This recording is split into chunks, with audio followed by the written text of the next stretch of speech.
evening mga kapuso! From Pitsenyor to Halavera. Nasa Iloilo na ang prinsesa ng City Jail Stars na nakikisaya sa celebration ng Dinagyang Festival 2025. Ang iba pang kapuso stars na makikisaya riyan, ichichika ni Lar Santiago.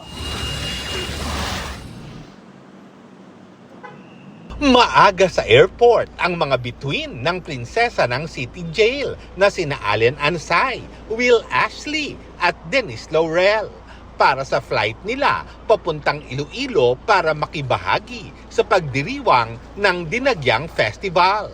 Tampo kasi sila sa Kapuso Mall Show sa Iloilo.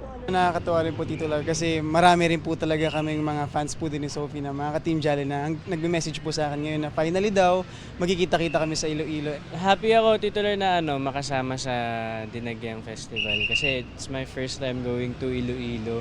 And isa rin dito na nakakapagpasaya sa akin, sa amin actually, sa makita yung mga loyal Kapuso viewers natin. Kasama ko po yung mga young hunky guys for you, for the girls out there. Siyempre ako na lang yung tita na nandun. Pero mag-enjoy pa rin tayo, promise.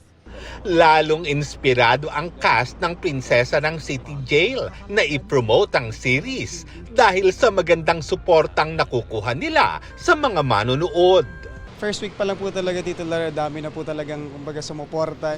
Talagang nakaka-overwhelm po and very thankful po kami na tinanggap siya ng mga kapuso natin. I was so nervous to come back again. Tapos syempre kakaiba yung character ko dito. Kaya pasalamat na lang talaga ako na nanonood kayo at you guys are having fun watching my character. Bukas, Team Lolong ni Naruro Madrid, Paul Salas at Shaira Diaz ang makikisaya sa isang mall. Sa Festive Walk Iloilo naman, ang team May Ilonggo Girl, Jillian Ward, Yasser Marta at Michael Sager.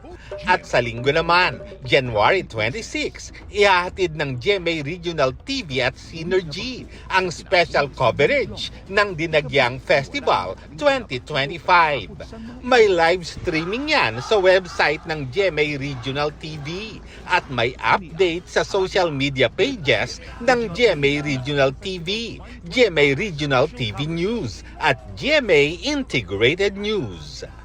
Lar Santiago, updated sa showbiz happening.